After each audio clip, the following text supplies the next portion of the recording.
তাম পৃথিবী আমার জন্য পাঠশালা। এ কথা কিন্তু সঠিক। আল্লাহ তাআলা বলছেন ওয়াফিল আরদি আয়াতুল লিল মুকিনিন।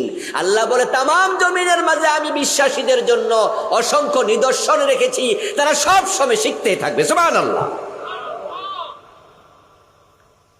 মুফাসসির বলতেছেন আমি গেলাম বাজারে, যাওয়ার পরে দেখি এক বরফ বিক্রেতা যে বলছে চিৎকার দিয়া, ভাই আমার ব্যবসা লস থেকে আমারে বাঁচান, আমার ব্যবসায় লস হয়ে যাচ্ছে, আমারে বাঁচান, আমি ক্ষতিগ্রস্ত হয়ে যাচ্ছি, আমাকে বাঁচান। উনার এই কথা শুনে, আকুতি শুনে আমি একটু আগবাড়ে তাকালাম যে ঘটনা কি, উনি ক্ষতিতে পড়ছে মানে কি। সামনে গিয়া দেখি উনি কিছু বরফ বিক্রি করছে, কিন্তু বরফ লোকেরা কিনছে না।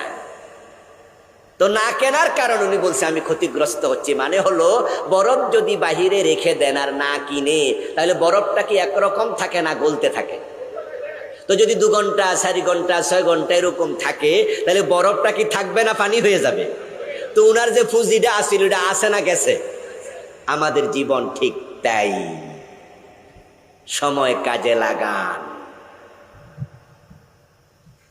সময় কাজে লাগান। লিকুল্লি উম্মাতিন আজাল, প্রত্যেক উম্মতের জন্য, প্রত্যেক ব্যক্তির জন্য, প্রত্যেক জাতির জন্য সময় কিন্তু নির্ধারিত। আমরা 60 বছর 70 বছর 80 বছর দুনিয়ায় বাঁচব।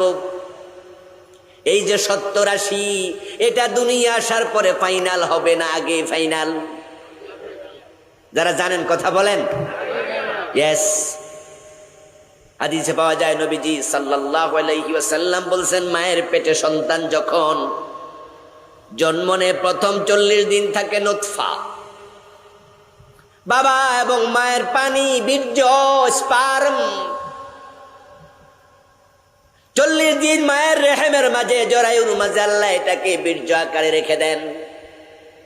40 দিন যাওয়ার পরে এটা হয়ে যায় আবার রক্তপিণ্ড, আলাকা। আবার 40 দিন পার হওয়ার পরে এটা হয়ে যায় মুদগা, এখন এটা হয়ে যায় মাংসপিণ্ড। 43 120 দিন যাওয়ার পরে ফাকাসাউনাল ইযামা লাহমাম। কোরআনে আল্লাহ তাআলা বলেন ওই মাংসপিণ্ডের ভিতরে আমি হাড্ডি ঢুকাইয়া সেটা চামড়া দিয়া ঢেকে মানুষ বানাই। 120 দিন যাওয়ার পরে আপনার এবং আমার বডি স্ট্রাকচারাল ডিজাইন কমপ্লিট হলো।